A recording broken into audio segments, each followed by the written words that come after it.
Welcome, everybody, to the Living Your Career show. My name is Roisin Duffy, Director of Blue Sky Careers. To every job seeker and to every advancing professional out there, this show is specially for you. And our guests are here to give you their wisdom, their tools, and their tips. We want to give you the confidence so that you can build your career and take your career according to your aims and your aspirations. Our theme today is all roads to effective career management lead to knowing your personal why. And our special guest is Rael Bricker. And personal why is a phrase that Rael has coined. Rael is a culture futurist. He is a business excellence international speaker. He is the first inspirationalist in Australia with Integris Group or Integris Global. And he's a mentor on Mentored with Mark Boris and Mastermind Space. He is the co-host of the Business Excellence podcast. And our particular theme today, he is the author of Dive In, Lessons Learned Since Business School. I'd like to welcome you to the show today, Rael. Thank you for joining us. Thank you, Roisin. I think it's important to know a little bit more about Rael, actually. He's an interesting man. Rael is a self-made entrepreneur. He's a business excellence coach.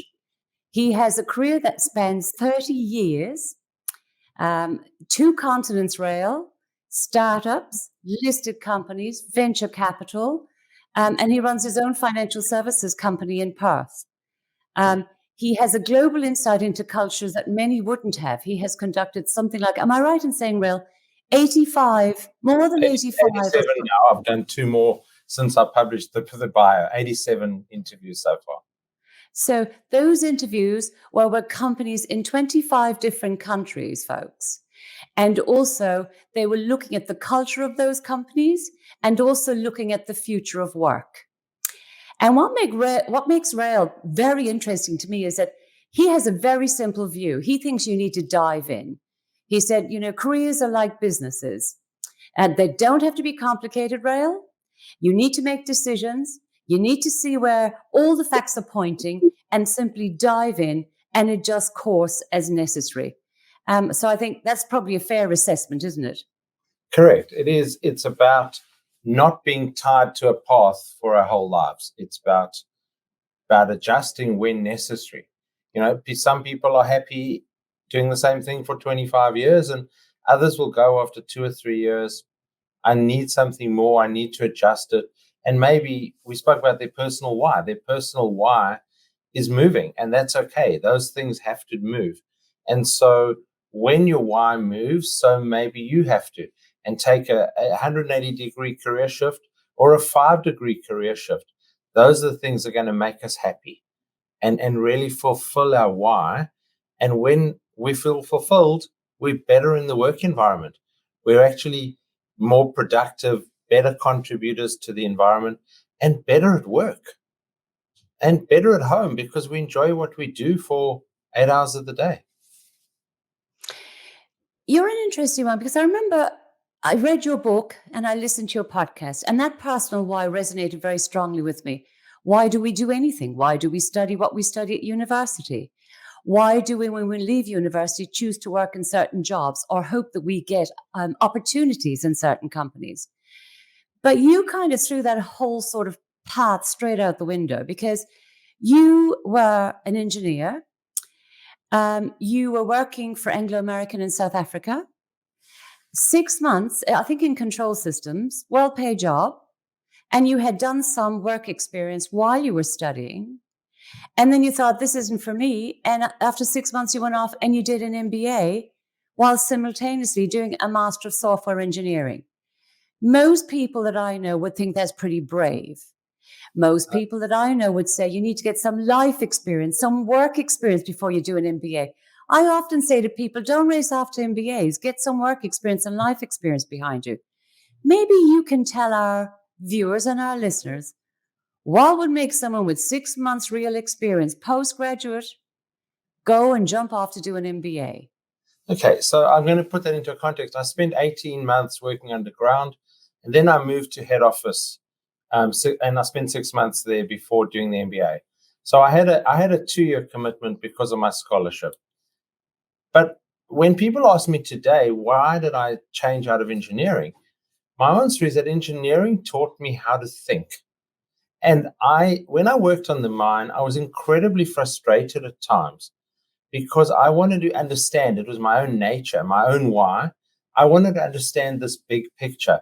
I wanted to understand, how did I fit in as an engineer into what the ultimate product, which was getting the gold out the ground and selling gold bars, or uranium, which was, you know, um, but those were the two products we were producing. And so I wanted to understand my role in that. I wasn't happy just getting to work, doing my job, and going home. I wanted to understand the path, the career path, because the career path was almost a little bit like the military. It was fairly rigidly defined, and it didn't allow space for entrepreneurship in the organization. It didn't allow space for creativity, and that was frustrating me. I went to an MBA for two reasons. One is because I had observed all these problems in the corporation. I'd observed the corporation being so static and still, and people, a funny story was, I got to head office and the only free office was one in the corner. So I got a corner office at the age of 24. And people looked at me like, what did you do to get the corner office? And I said, I arrived here and was the only office free. It wasn't that it was my ambition to be in the corner office, because I didn't even think at that level of corporate politics. But I went to do the MBA because I understood inherently that the MBA would teach me a lot about a lot of things, but no detail on any one thing. And people think the MBA is going to make them managers, make them leaders. No, it isn't. But what it's going to do for me as an engineer, I knew numbers, I knew how to think in numbers. It taught me about human resources. It taught me about negotiation. It taught me about economics. It taught me about accounting. It taught me about skills that I've put into my businesses for 30 years, but it didn't really make me an expert in any of them. And that's where I think the downfall is of the MBA program today, is it still markets itself as making you an expert. It doesn't make you an expert. That's why my book is called Lessons Learned Since Business School. How did I apply what I learned there about this broad range of business to, so the same as any person graduating university today, they graduate as an accountant. They don't understand human resources. The person, the doctor going into the hospital, doesn't understand how to manage staff. The doctor doesn't understand how to do accounting. So the MBA gave me that broad sense of not being an expert in anything, but knowing enough that I can employ experts and understand what they're talking about. So that's why I think the MBA is brilliant. I had 2 years of experience. I was probably just at the cusp of having just done enough to get by on my 2 years experience. I wasn't the 30-plus-year-old with 8 or 10 years experience, and that probably diminished the value of the MBA. But I think I observe people and I observe organizations, and so I think I was able to play that off. I'd been working in a variety of jobs since the age of 14. So I'd really been in the workforce on and off for 10 years, not in a full-time role except for those two. So, yeah, I was probably a little bit young, but I knew that I wanted to know about the organization and how all the machine pieces fit together to make it work. I think what you're saying, Rael, is that MBAs have value. They don't make you an expert, but they give you a diversity of skills that you won't learn in a specialist master or an undergraduate. It's interesting to me because you then obviously set up your own education business, and that was very successful. And you went into venture capital, and of course, you run your own financial services business in Western Australia. My question was, most people who go into venture capital or any sort of financial services, I mean, I know you run your own show now, but usually they work for global companies. There's tons of money involved. I mean, it's almost like people would say that is the top of your career to get into venture capital, listing companies. stocks and shares, the big end of the financial side. You left it and decided to set up your own financial services venture. So tell me about what made you decide to do that. So two things there. I was very lucky. I'm a networker. So one of the best career advices I can give to anybody wanting to build a career is to network. And so, and I know you interviewed a very good friend of mine a few weeks ago on your show who talks about building relationships. But one of the things about networking is most networking functions, people go there just to sell what they're doing. But if you go there with just the intention of building relationships, you build up incredible relationships with people. Okay, so why is that important? So I had met some people in South Africa, came to Australia in '99, and the people I knew in South Africa introduced me to some people in Australia. I went to have coffee with them, and I said, "Here I am, warts and all. This is what I'm looking to do." I'd been in consulting to a venture fund in South Africa post the listing and acquisitions of my businesses there, and went and had coffee and said, "That's it." Sunday afternoon, I was sitting at the beach, so we can do that in Perth because we have nice winter weather most of the time. Sitting not on the beach, but at the beach having a picnic with my kids. My mobile phone rang. It was the guy I'd met on the Friday saying, "I may have an opportunity for you. Can I come and fetch you, take you to my friend's house, and let's have a conversation?" I didn't know anything about him except my hour-long conversation on the Friday. Didn't know who his friend was. Fetched me, went to the house. I sat there at the house, beautiful house in a really expensive suburb. And we spent 4 hours talking about my views on the world and investing in startups and small businesses. So I've always understood that my niche is the small medium enterprise. Can I add value to a BHP or a major corporation? Probably not as much as I can add to the medium enterprise sector. And so we got talking, and they were looking for an investment manager for their fund, which is an $8 million fund, a tiny little fund at the time. $8 million fund. They said they're looking for an investment manager, and I gambled on myself. I've always backed myself. So I said to them, pay me half my salary for 6 months. And at the end of 6 months, if I'm still here, pay me back the other half and then put me on full salary. So I was prepared to back myself into it to prove myself. So I joined them. We went and listed that venture fund on the ASX, raised $20-odd million. Met a lot of people because the group that I was with, the other directors, introduced me to all their contacts, who I'm still in contact with today. We listed it, and then a couple months later, they asked me to move to Sydney to carry on with the fund. And I made a lifestyle decision that I wanted to stay in Perth. So that was why I left that world of the fund. I went out on my own. I thought, oh, well, yeah, no problem. I'll just find some small clients and help them raise money.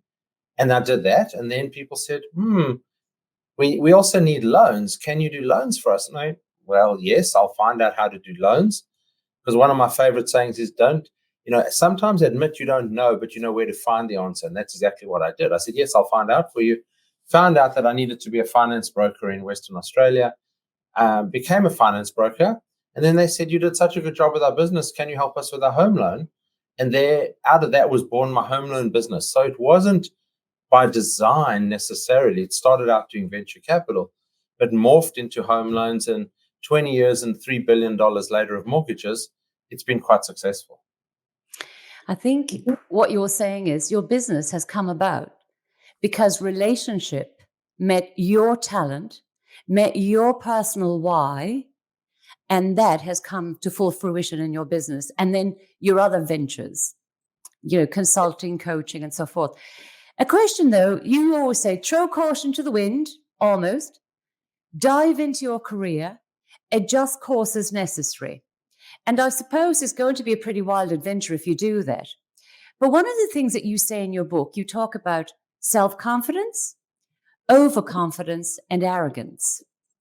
And I'm interested in, I think I get self-confidence. Self-confidence is knowing your subject and speaking to it and relate it to the environment where you want to offer value. But then what to you is the difference between overconfidence and arrogance? And perhaps where can you see that as being potentially bad for careers? Well, Or a as negative, I wouldn't say bad, a negative, yeah, an no, impediment. and when I wrote those lines, I actually, honestly, that was me bearing my soul, because I've always been confident of my own ability. My late father, who died 20 odd years ago now, took me to Toastmasters from the age of 14. So I learned a level of confidence of standing up and speaking to people much older than me. I was 14 at a Toastmasters meeting of, adults. And so that confidence has always gone through.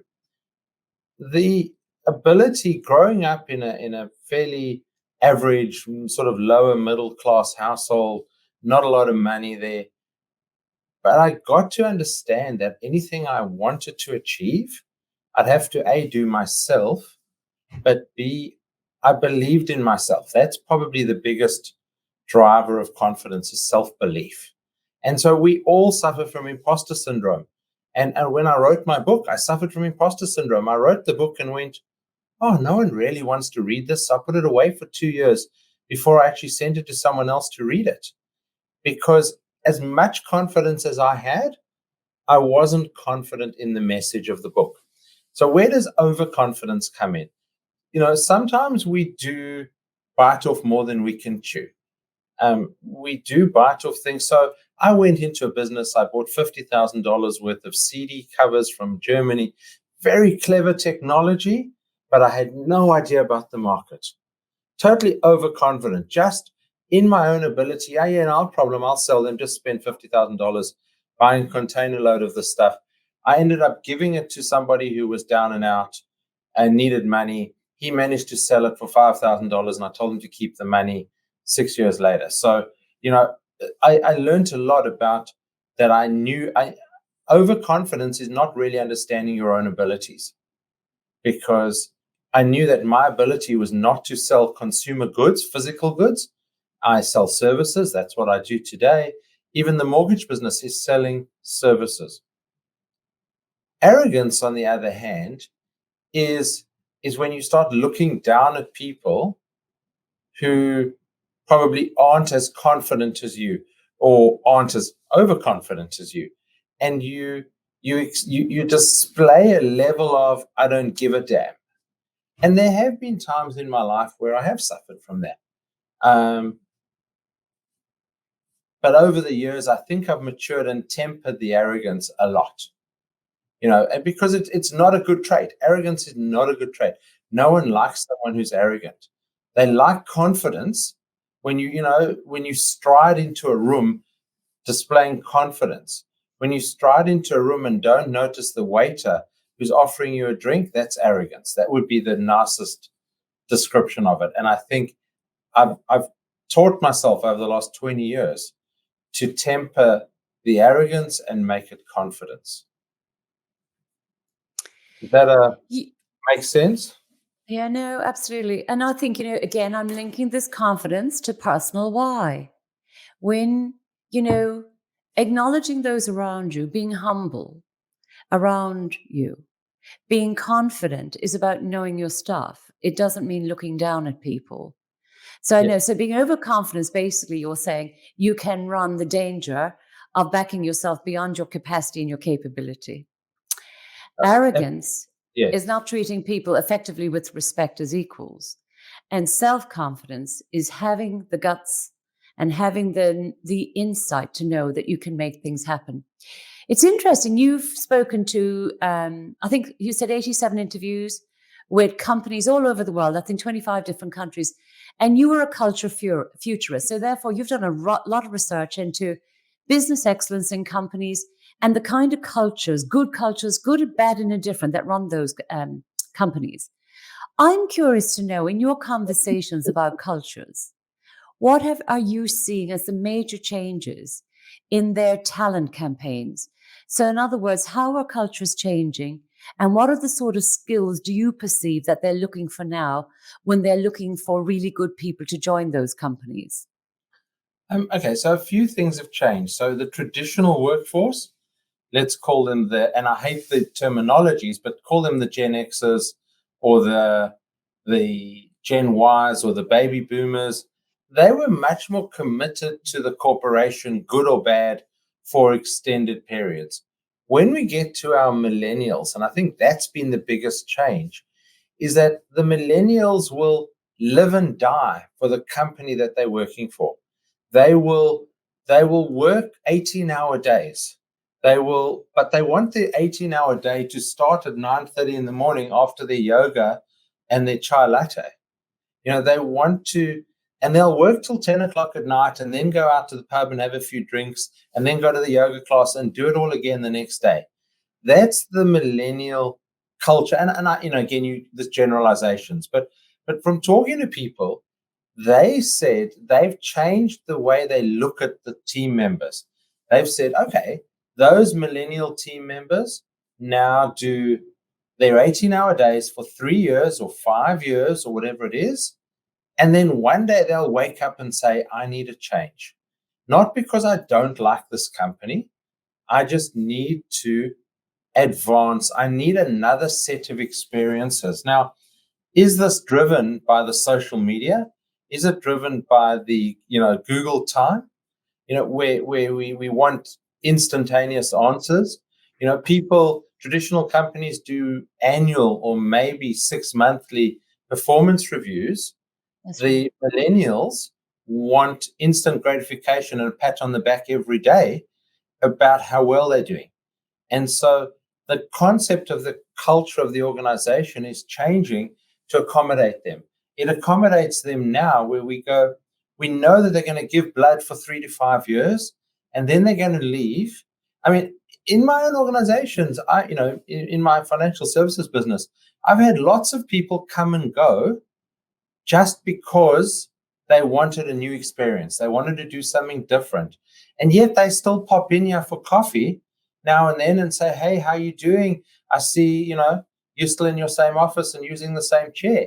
And not that I'm a creature of habit like that, but the relationships we built up with them was not one of, oh, you're leaving, so I hate you. And I know lots of bosses who are like that. The culture of the organization of the future is one that says, let's embrace your skills and talent. And when you want to move on, move on. Go and do your thing when you move on, because you've given of your best for the company in that period. And they may stay on. There are those who will stay on for 10 and 20 years, but those who want to leave, well, they'll leave, but they've done their best for the company at that point.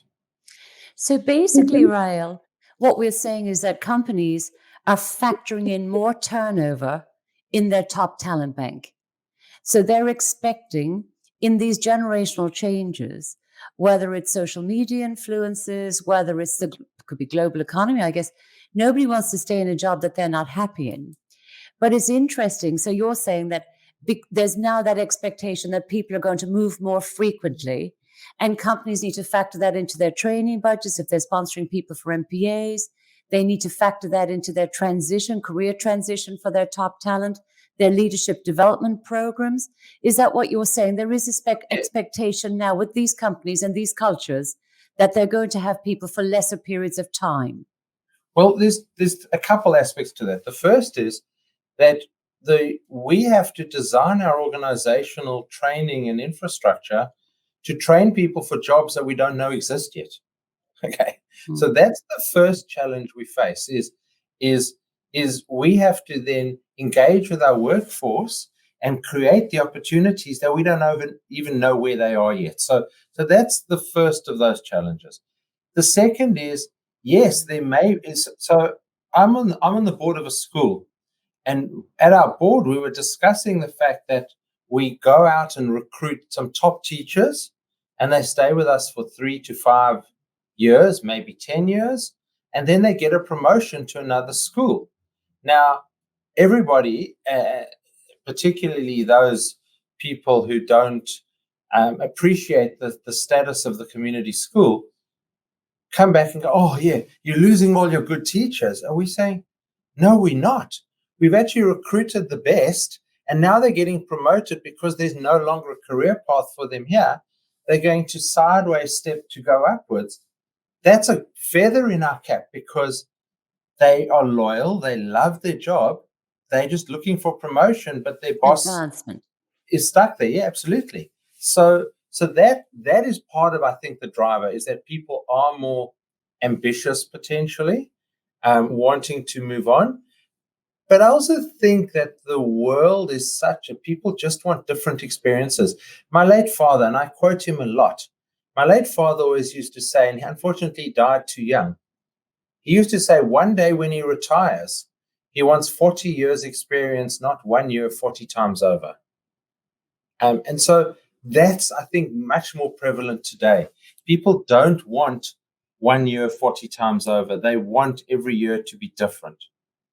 And the accessibility of travel, as an example, when I grew up, travel was expensive relative to what we earned. Today, well, potentially post coronavirus, travel will be relatively cheap compared to what we earn. And so the ability for people to travel and experience the world makes them want to experience new things. And that extends, I think, to the workplace. You talk in your book about, welcoming challenge, seeing it as an opportunity to reinvent yourself. Don't see it as, if you can, avoid that sort of battle of seeing it as a negative, but embrace it and recontextualize and develop yourself. I guess I'm interested, and you also talk about positivity in your book. People, you say, underestimate positivity. It's a kind of something that really captures you. I'm thinking about people who are applying for jobs now. I guess, how should they, if you were looking at applications for your business, or perhaps teachers for your school, as you've just said, and you're on various groups and committees and all sorts, how would people show you in an application? What are the three things you look for when you look for people? Because we need to be able to relish change now. We need to be able to work with change and adversity. That's the nature of life and careers now. And also from a positivity perspective, what are the three things that would stand out on an application to you for somebody that you might want to employ in that school or in your own business or refer to one of your networks? Well, I mean, again, so growing up, starting my first businesses and being in corporate, you looked at a resume and you went, oh, they've changed jobs far too many times. Okay. That was your first negative response. Now it's actually almost, yes, if someone's changing jobs every 6 months, probably not a stable opportunity. But so I do look at things like, have they had multitudes of experiences, or are they going to be wenwees? Now, in South Africa, we always spoke about the wenwees who moved to Australia because every sentence started with when we were in South Africa. Okay. And so, right. Okay. And I'm ex-South African, so I can make jokes about ex-South Africans. Okay. So that comparison, so you don't want somebody, I mean, for me, I think it's a challenge if somebody's been in a bank, and I'm in financial services.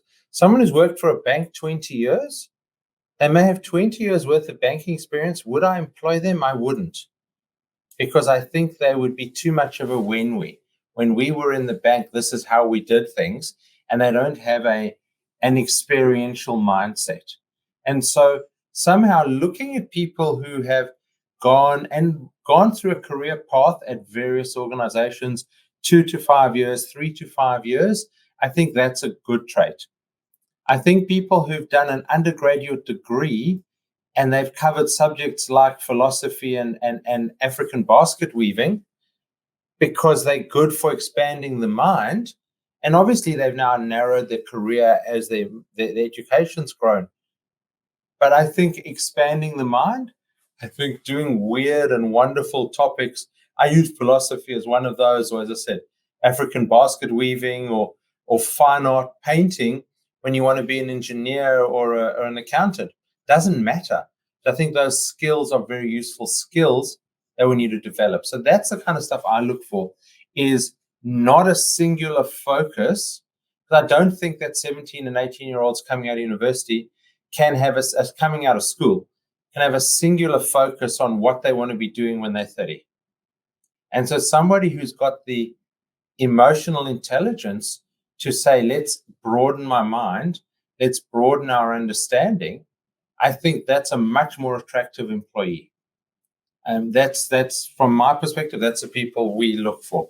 People who, and then the third thing is, I guess, those who have outside interests. So you want to know if a person plays sport or walks dogs or, raises carrier pigeons or whatever their hobbies are, because their hobbies dictate to some degree their downtime.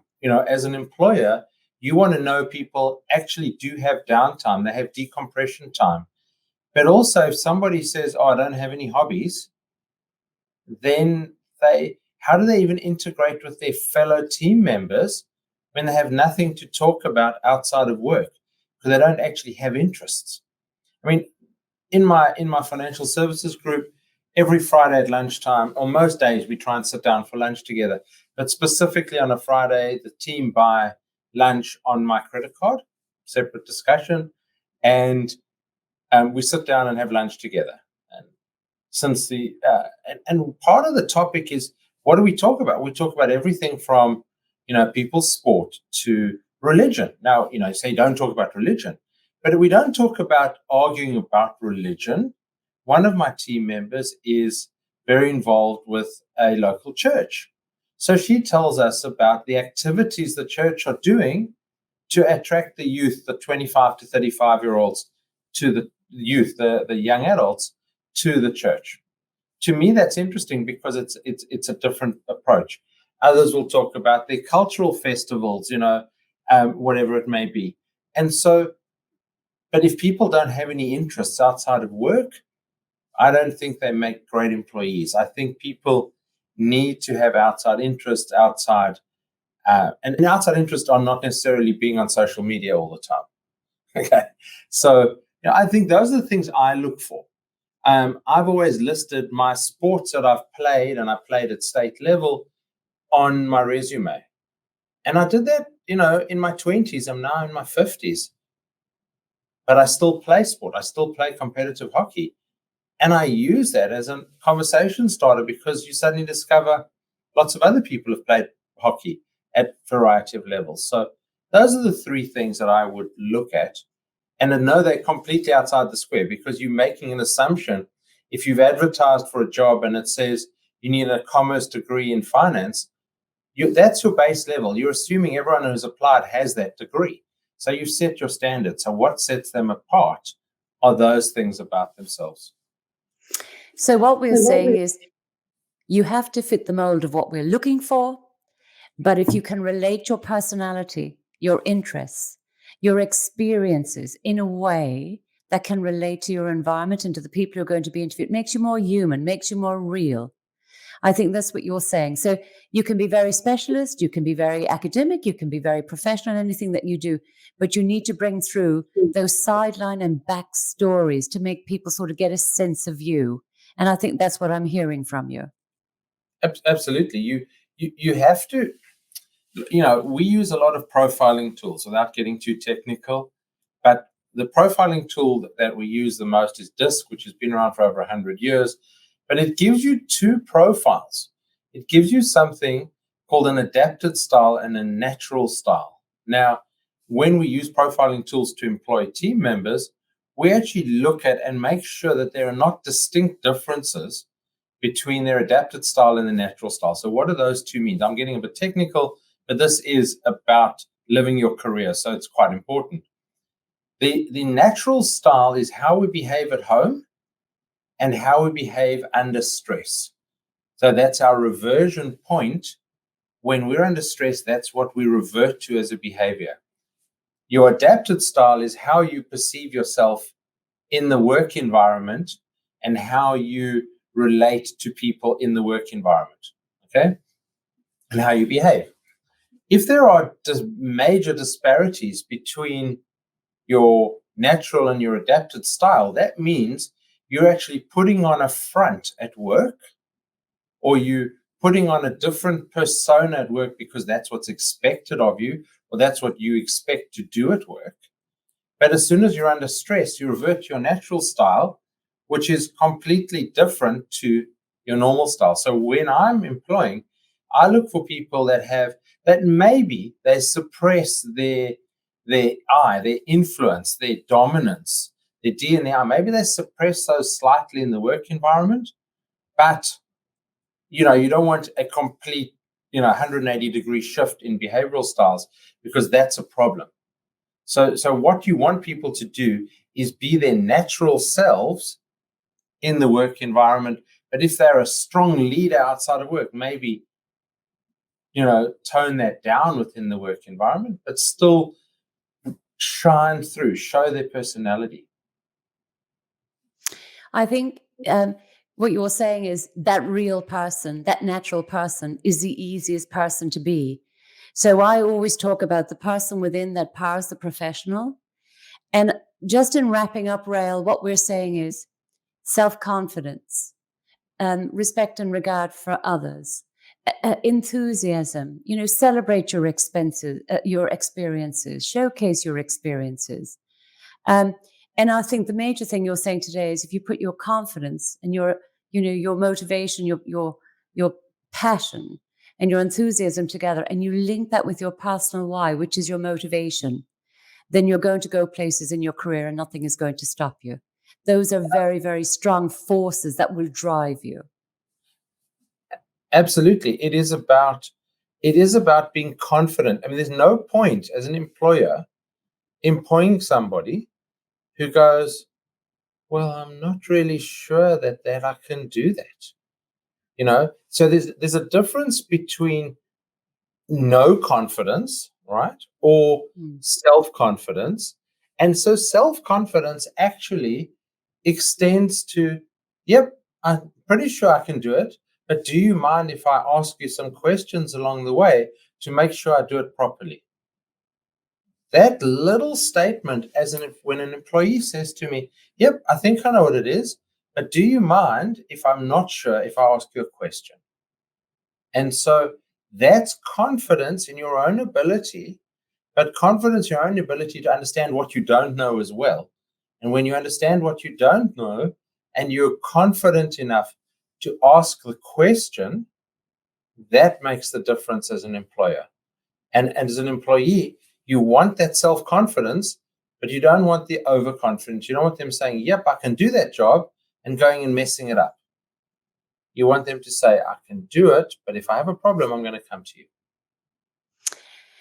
Rael Bricker, thank you so much. That's 30 years of wisdom, folks. A specialist in business excellence, a culture futurist, a man who has worked with a lot of companies, guides and coaches a lot of companies, and employs a lot of people and understands how that whole effective career management stream works. Rael, thank you very much for your time today. I really appreciate it. Thank you. Thank you. And to everybody else, our show is back on Thursday at 12 o'clock noon. Thank you for tuning in. You will most certainly find plenty of substance in today's podcast, so please tune in and listen. And thank you very much, and we'll see you next Thursday. And on that note, goodbye from me and goodbye from Rael. Thank you and goodbye.